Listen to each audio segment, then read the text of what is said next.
ইন্নাল হামদুলিল্লাহ ওয়া সালাতু ওয়াস সালামু আলা রাসূলিল্লাহ আম্মা বাদ। কবরের আযাব, কবরের ফিতনা বড়ই কঠিন। তবে আল্লাহর সৌভাগ্যবান কিছু বান্দা এমন রয়েছেন যাদেরকে আল্লাহ তাআলা কবরের এই কঠিন ফিতনা থেকে হেফাজত করবেন। আজ আমরা সহিহ হাদিসের আলোকে এমন কতিপয় মুমিন এবং তাদের মহান আমলের কথা আলোচনা করব। আল্লাহ রাব্বুল আলামিন আমাদেরকে ওইসব সৌভাগ্যবান বান্দাদের অন্তর্ভুক্ত করুন যারা কবরের আযাব ও ফিতনা থেকে নাজাত পাবে। 1. শহীদ। প্রিয় ভাই ও বোন, আল্লাহ রাব্বুল আলামিনের যেসব মহান বান্দা কবরের আযাব ও ফিতনা থেকে মুক্তি পাবেন তাদের অন্যতম হলেন শহীদ। সুনানুত তিরমিজিতে বর্ণিত একটি সহিহ হাদিসে এসেছে, রাসূল সাল্লাল্লাহু আলাইহি ওয়াসাল্লাম ইরশাদ করেন, লিশ-শাহীদি ইনদাল্লাহি সিত্তু খিসাল ইউগফারু লাহু ফি আউয়ালি দাফআ ওয়া ইয়ারা মাকআদাহু মিনাল জান্নাহ ওয়া ইউজারু মিন আযাবিল কবর ওয়া ইয়ামানু মিনাল ফাজআইল আকবার ওয়া ইউদাউ আলা রাসিহি তাজুল ওয়াকার আল ইয়াকুতাতু মিনহা খায়রুম মিনাদ দুনিয়া ওয়া মা ফিহা ওয়া ইউযাওয়াজু 72 যাওজা মিনাল হুরিল আইন ওয়া ইউশাফাউ ফি 70 মিন আকারিবি। শহীদের জন্য আল্লাহর কাছে 6টি পুরস্কার রয়েছে।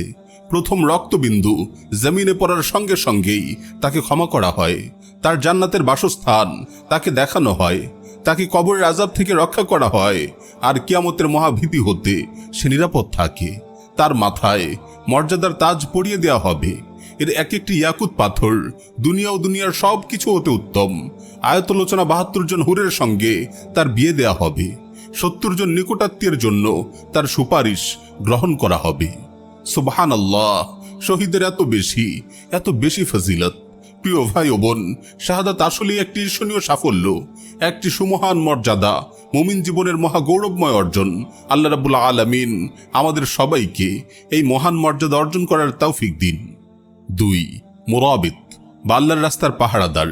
প্রিয় ভাই ও বোন, কবরের আযাব থেকে নাজাত লাভকারী আরও একজন সৌভাগ্যবান মুমিন হলেন সেই ব্যক্তি যিনি মুরাবিত বা আল্লাহর রাস্তায় জিহাদে পাহারারত অবস্থায় মারা যান। সুনানুত তিরমিজি ও মুসনাদ আহমদ সহ আরও অনেক হাদিস গ্রন্থে সহিহ সনদে বর্ণিত হয়েছে, রাসূল সাল্লাল্লাহু আলাইহি ওয়াসাল্লাম ইরশাদ করেন, কুল্লু মাইয়িতিন ইউখতামু আলা আমালিহি ইল্লাল্লাযী মাতা মুরাবিতান ফি সাবিলিল্লাহ ফাইন্নাহু ইউনমা লাহু আমালুহু ইলা ইয়াউমিল কিয়ামাহ ওয়া ইয়ামানু মিন ফিতনাতিল কবর। মৃত্যুর সাথে সাথেই প্রত্যেকের আমলের উপর মোহর মেরে দেওয়া হয়, অর্থাৎ সবার আমল বন্ধ হয়ে যায়। তবে যে ব্যক্তি আল্লাহর রাস্তায় পাহারারত অবস্থায় মৃত্যুবরণ করে তার আমল বন্ধ হয়ে যায় না, বরং তার আমলের সওয়াব কিয়ামত পর্যন্ত বৃদ্ধি পেতে থাকে এবং তাকে কবরের ফিতনা থেকে নিরাপত্তা প্রদান করা হয়। 3. জুমাবারে মৃত্যুবরণকারী। প্রিয় ভাই ও বোন, যে ব্যক্তি জুমাবার মৃত্যুবরণ করে তার কবরের আযাব মাফ হওয়ার সুসংবাদ হাদিসে এসেছে। রাসূল সাল্লাল্লাহু আলাইহি ওয়াসাল্লাম ইরশাদ করেন, মা মিন মুসলিমিন ইয়ামুতু ফি ইয়াউমিল জুমআহ আও লাইলাতিল জুমআহ ইল্লা বারিআ মিন ফিতনাতিল কবর। যে মুসলিম জুমার দিনে বা রাতে মৃত্যুবরণ করে সে কবরের ফিতনা থেকে নাজাত পায়। 4. পেটের অসুখে মৃত্যুবরণকারী। যে ব্যক্তি পেটের অসুখে মৃত্যুবরণ করে তাকে আল্লাহ তাআলা দয়া করে কবরের আযাব থেকে মুক্তি দেন। সুনানুন নাসাইতে বর্ণিত একটি সহিহ হাদিসে এসেছে, রাসূল সাল্লাল্লাহু আলাইহি ওয়াসাল্লাম ইরশাদ করেন, মান ইয়াকতুলহু বাতনুহু ফালা ইউআযাবা ফি কবরিহি। যে ব্যক্তি পেটের অসুখে মারা যায় তাকে কবরে আযাব দেওয়া হবে না।